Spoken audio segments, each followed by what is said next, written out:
Bon, je viens d'enregistrer pendant 5 minutes, ça m'a mis écran noir, ça m'a tout sorti, donc je pense qu'on ne veut pas que tu entendes ce message. Si tu es en couple avec une famille et que c'est compliqué en ce moment, reste avec moi, ce message est potentiellement pour toi. Si tu comptes partir définitivement, tu ne sais pas trop où tu en es, il y a peut-être d'autres solutions et justement, on ne veut pas que tu le saches là-haut. Donc ici, j'ai une famille qui a besoin de reconnexion, d'accord ?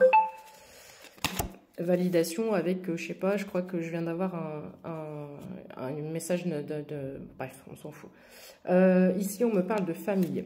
Donc, qu'est-ce que je te disais? Attends, il faut que je reprenne. Donc, besoin de reconnexion, mais il se peut que vous ayez des différences. Différences d'âge, différences de culture, différences de religion, différences de trucs socio-professionnels. Enfin, voilà, il y a quelque chose qui fait qu'il y a une différence. Pourtant, vous avez réussi à construire une famille heureuse et épanouie jusqu'à un certain stade.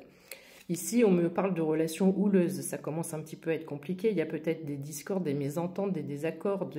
Ça commence un peu à sentir le vinaigre, ça se dit? Enfin, ça pue, quoi. Donc, peut-être que vous reproduisez les schémas parentaux sans le savoir. C'est peut-être inconscient. Mais il y a peut-être un flashback par rapport à ça. J'ai le sentiment qu'on a un peu affaire à un bonheur perdu. C'était une famille épanouie, heureuse, le soleil brille, il y a des enfants qui jouent, etc. J'ai l'impression que c'est un peu perdu.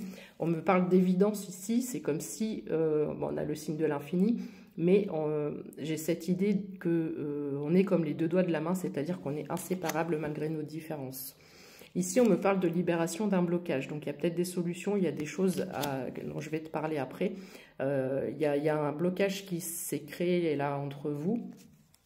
Et ici, on me parle de guérison des traumas. Donc là, c'est la féminine qui pense les blessures du masculin, mais ça peut être l'inverse également. Il y en a un des deux, je pense, qui a encore peut-être des choses qui ressurgissent justement par rapport au passé.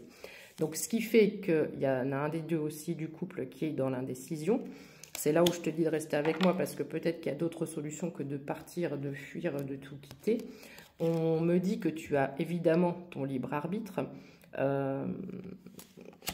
et que tu as le droit de t'éloigner, l'histoire de faire un break, etc. Tu as le droit de t'éloigner pour essayer de déjà d'y voir clair dans la situation et de retrouver un équilibre par la suite. On me parle ici de relations miroirs. Mais tu partiras pas ni loin ni très longtemps, d'accord? Tu peux pas de toute façon. On me parle ici d'une relation miroir, donc il se peut, avec le chiffre 11 en plus, un petit peu comme j'ai un peu la notion de flamme jumelle, où c'est aussi passionnel alors, pas destructeur, là on n'est pas sur une situation, une relation destructrice, mais un peu conflictuel parce que des caractères bien trempés de chaque côté. Il y a peut-être aussi une personne du passé. Ici, j'ai la carte de l'ex-partenaire qui est revenu pointer le bout de son nez. Et du coup, il y a une des deux personnes du couple pour laquelle ça devient obsessionnel. Alors, peut-être qu'il y a des peurs... Peut-être qu'il y a des peurs par rapport à ça. Il y a aussi un problème d'ego. Est-ce que vous réagissez par rapport à l'ego? L'ego a pris le dessus sur le côté sentimental et le côté du cœur. Donc il faut peut-être aussi faire un travail là-dessus, ne pas réagir de façon virulente et tout de suite en fait, à chaud. On me parle de drapeau rouge ici. Donc là, on est vraiment sur une situation qui s'envenime. Et là, on te dit avec le chiffre 44, stop, effectivement, il faut trouver une solution, il faut que ça s'arrête. Donc toi, tu admirais cette personne, tu admirais cette famille, et là on me parle d'admiration perdue, et tout à l'heure je crois que je parlais de bonheur perdu, à moins que ce soit dans le tirage précédent qui s'est complètement squeezé de mon téléphone. Alors, pour réussir à passer ce cap, cette étape, 0,4, 0,5 quand je dis ça, là, pour aller vers le soleil là-bas qui brille tout au bout, pour passer ce pont, ce moment difficile, on me dit qu'il y a peut-être à revoir la communication entre vous. Ici, il y a peut-être des non-dits. Alors, ce que j'entends par un non-dit avec le chiffre 2, c'est pas forcément des choses cachées, d'accord? C'est pas ça, ça peut être tout simplement des choses qu'on verbalise mal ou qu'on verbalise pas du tout.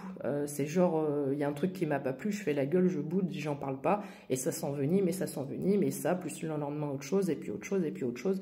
Donc ici, on te dit peut-être de revoir ta ou votre communication. Donc ça, c'est une première chose. Ensuite, on me parle de pardon ici, donc il y a peut-être un pardon à accorder, 0,455 quand je dis ça. Donc, est-ce qu'il y a eu trahison par rapport à la personne du passé où il y a eu un petit truc, un doute, quelque chose à un moment donné. Donc il y a un pardon à accorder, la communication à avoir. Et je pense que ça, c'est pour la personne qui regardera, qui tombera sur ma vidéo. Il faut que tu reprennes une espèce d'indépendance. C'est bien d'avoir quelqu'un sur qui compter, etc. Être inséparable comme les deux doigts de la main. Mais à un moment donné, il faut faire des choses pour soi et il faut pas tout faire ensemble. C'est comme les couples qui font tout ensemble, etc. Alors si ça marche bien, tant mieux pour vous. Mais chez certaines personnes, on a besoin aussi d'aller au sport tout seul, d'aller se balader tout seul, d'aller, je sais pas, voir des amis. Enfin, je vais pas vous faire tout topo de ce que tu peux faire seul. Mais là, on te dit qu'il faut aussi, je pense, les deux, mais plutôt toi, retrouver une indépendance et ne pas compter sur tout. 0,555 quand je dis ça, ne pas peut-être faire redescendre un peu cette personne de son piédestal pour prendre des décisions, etc.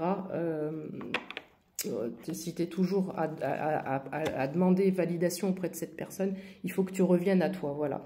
Et en d'autres decks, j'ai les contrats d'âme et la blessure d'abandon, donc ça peut te parler aussi par rapport peut-être à votre passé, chacun de votre côté.